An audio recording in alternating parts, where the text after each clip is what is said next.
Ah, mas para que aprender uma língua? Já estou bem com essa. Não, acho que até aqui assim, ele vai encontrar problemas. Porque o cérebro quer que você fique por uma evolução de milhões de anos, como todos os mamíferos. O que faz um mamífero? Ele come, ele dorme, ele urina, defeca, se reproduz e morre. E assim que o leão come a maior quantidade de carne da zebra possível, ele vai para um canto dormir a maior quantidade de horas possível, levantando para urinar, defecar, reproduzir ou caçar de novo. E assim até o fim. Leão não anda correndo pela África cantando Hakuna Matata feliz, ou esticando as pernas, ou querendo algo. Não, hoje eu me sinto feliz. Tudo isso é uma produção do nosso cérebro. Então, dizer a você que você não deve comer a comida mais calórica contraria séculos de evolução. Porque o cérebro identifica na comida mais calórica a sobrevivência. Todos os nossos ancestrais sobreviveram porque buscavam o que fosse mais gorduroso. Depois, quando surgiu o que fosse mais doce, o mais frito, com a maior quantidade de carboidratos. Porque o cérebro sabe que se você se entupir de pão, de gordura e de doce, você vai ficar mais tempo satisfeito. O cérebro olha para o alface e diz, isso não dura muito. O cérebro é uma máquina de buscar a maior quantidade de calorias, por quê? Porque quem não fizesse isso na pré-história morreria de fome. A vida durava 25 anos. Você tinha que comer o máximo possível. Não tinha os problemas que nós temos hoje. Não tinha estresse, não tinha obesidade, não dava tempo de desenvolver, não tinha catarata, não tinha osteoporose, tinha menos câncer, porque você morria no apogeu da juventude, ou morto por uma fera, ou de apendicite, ou com o osso quebrado. Então o cérebro não está preocupado com a boa forma física, isso é muito recente. O cérebro queria isso, essa repetição permanente, essa repetição de tudo aquilo que ele já conhece. Busque o doce que você conhece. Vá para o lugar que você conhece. Procure as pessoas que você já conhece. Fique na rede social que você já usa. Leia o que você já sabe. Não tente uma nova língua. Para que um instrumento musical? Não se mude. Não mude os móveis de lugar. O cérebro quer que você viva num espaço muito repetitivo. Não é porque ele seja preguiçoso, é porque essa é a estrutura do cérebro. E contra tudo isso, eu tenho que tomar uma decisão, que é uma decisão extraordinária, é a decisão de passar por cima disso e começar a pensar uma nova estratégia. E é assim que eu vou ter que usar. Claro, o entusiasmo do início ocorre em tudo. Depois ele vai diminuindo e o cérebro produz uma sensação que é muito importante. É importante ter medo. Quem não tem medo morre. Existe uma doença genética muito rara, que as crianças que têm essa doença não têm dor. Ela é muito rara, mas existe. A criança não sente dor. Sabe o que acontece com todas as crianças que têm essa doença? Morrem. Porque ela tem apendicite e não tem nenhuma dor. Ela tem uma infecção grave, ela não tem dor. Ela quebra o osso e ela não percebe que quebrou o osso, porque ela não tem dor. A dor é um indicativo importante que você não deve seguir por ali. O medo é fundamental. Sem medo, nós somos loucos. Eu vou me atirar do prédio para ver o que acontece. O medo da dor faz com que eu não faça isso. Então, medo não é ruim. O medo é uma reação instintiva diante do novo que todos devemos ter. Quem está indo fazer uma coisa completamente nova, que nunca fez, se não sentir algum medo, tem algum problema essa pessoa. O medo é importante. Mas o medo que me paralisa é covardia, pensa Aristóteles. A covardia é o medo que me paralisa. Então, eu preciso levar em conta o medo e distinguir o seguinte: esse medo é prudente? Esse medo é prudente, ou seja, ele vai me preservar de um risco maior? Ou esse medo é uma estratégia de não tentar o novo? É uma reflexão sempre importante. Por vezes, o medo é prudente. Não vá à noite andando com notas de $100 no meio do Parque da Redenção se abanando, que você pode ser assaltado. É um medo prudente. É um medo prudente. Agora, não tente uma língua nova, não tente uma atitude nova, é um medo imprudente. É um medo mais covarde, porque o cérebro quer lhe conduzir sempre à zona de conforto. Essa é a estrutura básica do comportamento. Você tende à zona de conforto. Começa tomando uma decisão, ano que vem eu vou fazer academia, toda semana eu vou caminhar um pouco, vou visitar mais os amigos, vou guardar mais dinheiro e vou começar a fazer o trabalho da faculdade no primeiro dia que der o trabalho. Todo dia eu vou dedicar 15 minutos para não atropelar no final. O cérebro sorri, ele sorri de novo e diz, deixa um dia depois do outro. Um dia depois do outro vai fazer você voltar à sua zona de conforto. Para que fazer hoje, se o trabalho é para outubro? Para que hoje? Vou começar a fazer amanhã. E amanhã o cérebro diz, não, amanhã é sexta, domingo. Domingo, não, segunda. Segunda eu vou começar o trabalho. É o seu cérebro lhe enganando, que ele não quer fazer isso. Não é da natureza do seu cérebro. Você busca a zona de conforto. Você busca o lugar de onde você não sai mais, onde você não precisa mais gastar energia. Só que o problema disso é que a zona de conforto é, além de segura, ela te torna medíocre. Se não tem uma ferida narcísica, expressão psicanalítica, se não tem um espinho na carne, expressão de Paulo apóstolo, dizendo que possui um espinho na carne, você não se sente disposto a fazer alguma coisa. Se você nasceu sem problemas, se você nasceu sem desafios, se lhe protegeram o tempo todo, você não vai buscar aquilo que lhe torna mais apto. E, para isso, se eu quero viver aprendizagem significativa, uma mentalidade de desenvolvimento contínuo, eu vou ter que administrar o bem mais precioso do planeta Terra. O único bem que um milionário não consegue mudar.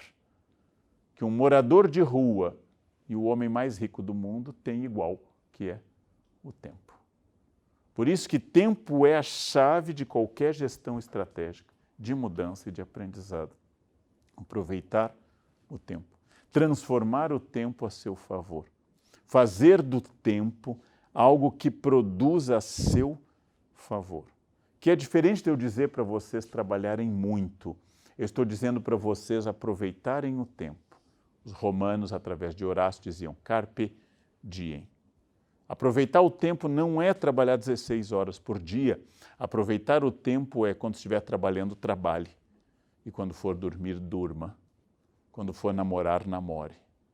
Mas não tente trabalhar namorando e dormindo, porque essas coisas vão mutuamente se neutralizar. Aproveitar o tempo é não responda ao e-mail vendo o WhatsApp, escutando música, comendo e vendo um vídeo. Uma dessas coisas vai dar problema. Foco. Aproveitar o tempo é estar à frente dele, é preparar-se para ele, é antecipar-se estrategicamente a ele e não pensar, usando aqui a metáfora da Gabriela Cravo e Canella, no determinismo, eu nasci assim, eu sou sempre assim. Gabriela, não. Aproveitar o tempo é entender que eu posso promover mudança. Essa mudança é essencial, essa mudança existe, essa mudança pode ocorrer se eu fizer de acordo com o planejamento. Eu posso mudar. Ah, mas eu não sei isso, eu não sei aquilo. Bom, você ainda não sabe. Mas eu tenho dificuldade com isso. Não, acho que você vai ter que se esforçar um pouco mais. Quando eu entendo que eu não sou determinado, mas determinante, que eu não sou uma pessoa dependente de momento, de astros, de genética, que eu sou livre, que eu não sou um animal, que eu estou acima de uma folha levada ao vento, sinal de impotência, e abaixo da nossa metáfora cultural da onipotência, que é Deus, que eu sou menos do que Deus e mais do que uma folha. Quando eu entendo que eu, humano, tenho bastante liberdade, mas não liberdade total, eu começo a trabalhar com isso. Começo a trabalhar com essa ideia. Agora, quem trabalha com determinismo acha sempre que as coisas são assim. As coisas estão em movimento sempre. Eu preciso racionalmente pensar o tempo. Quanto tempo você precisa para se arrumar para sair? Isso vai determinar que horas você vai começar a se arrumar. Eu sou uma pessoa lenta, eu preciso de 6 horas, sem problema. Vai sair às 8, começa às 2 da tarde. Eu sou super dinâmico, eu fico pronto em 5 minutos. Então, 5 para as 8, você estará apto ou apta a sair. Mas o que faz as pessoas, a maioria não planeja, vai chegando o horário de sair e vai começando a correr, quando poderia simplesmente escolher esse tempo. Quanto tempo você precisa para ler um livro? Quantas horas de sono você precisa para estar plenamente ativo e produtivo? Qual é o tempo que você precisa para o deslocamento, para as coisas? Tudo isso é planejamento, que não garante, que não se torna uma coisa absoluta. Mas quanto mais eu conseguir esse planejamento, mais eu entro nesse movimento permanente. Mas está tarde para eu começar a estudar inglês. Bem, e cada ano ficará mais tarde.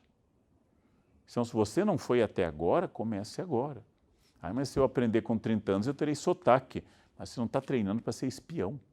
Você não vai ser espião em Nova York.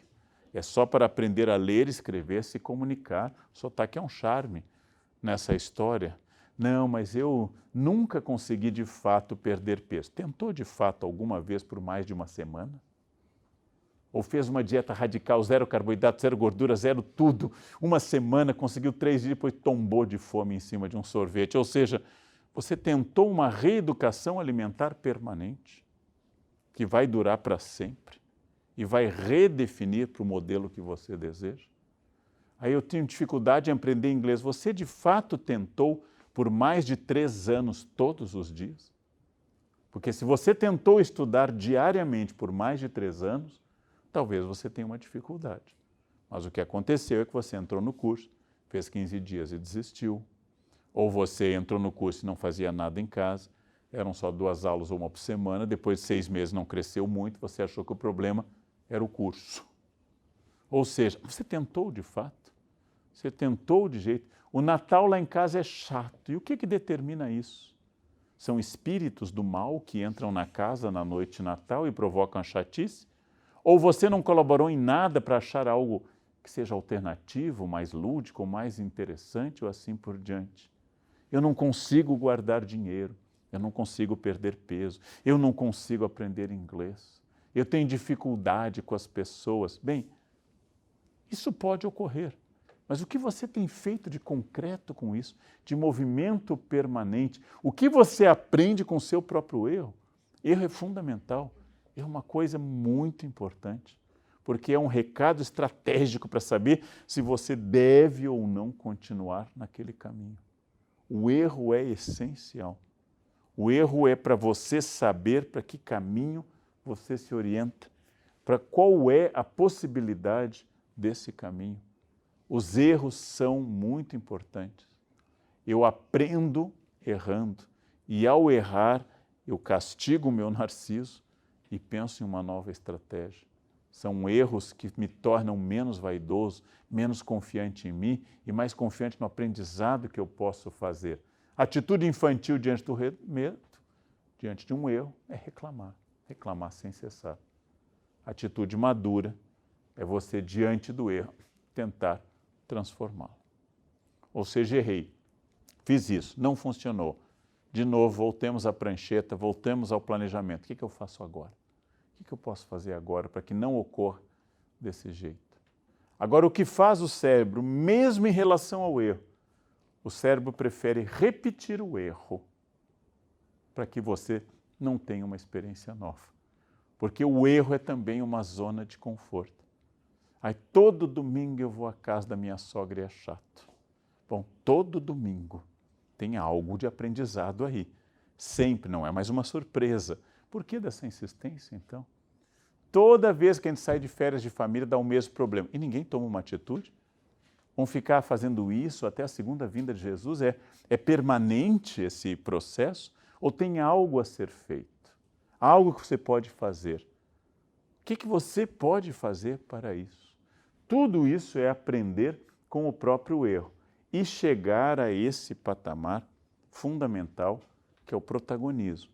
Ou seja, a ideia revolucionária de que seu aprendizado, sua família, sua vida, seu corpo, seu conhecimento, sua renda, tudo isso depende de um desafio da sua consciência e incluir-se na resposta. Não mais supor que você está sendo levado pelas circunstâncias. Incluir-se na resposta. Isso é fundamental. É fundamental que eu entenda que eu faço parte do processo. Filocteto, o filósofo que era escravo, pergunta o seguinte: há duas categorias de coisas, as que eu não posso mudar de jeito nenhum. A morte, passagem do tempo. Essas eu não devo me ocupar, porque é inútil. Eu morro de medo de morrer. Vai morrer igual. Eu nem penso na morte, ela vai vir igual. Então, tanto faz. Eu não devo me ocupar daquilo que eu não posso mudar. E aquilo que eu posso mudar, eu devo concentrar toda a energia. Eu não posso deter a morte, mas com que conhecimento, com que corpo, com que renda e com que modelo de família eu chegarei ao dia da morte, isso passa pela minha escolha. Então, o desafio do protagonismo. Se tivesse que identificar qual é a atitude mais comum do fracasso, é a destruição da ideia de protagonismo. Ou seja, não fui eu que fiz isso. Eu não sou a pessoa que decidiu, isso aconteceu. É o jeito que as cartas foram saindo do baralho. Por que você não cresceu? O momento era difícil. Bom, é difícil para todo mundo. E alguns cresceram, outros fracassaram. Não, mas você estudou, o curso era fraco. O curso era fraco e a única fonte de conhecimento era o professor? Ou havia alguma biblioteca ou acesso à internet? E pediam para a gente ler pouco, e se pedissem médio seria menos ainda? Se nada você não leria, você depende sempre do outro que lhe obrigue e mande ler e faça, e fica esperando como se fosse de novo um pedaço de pedra, uma folha ao vento.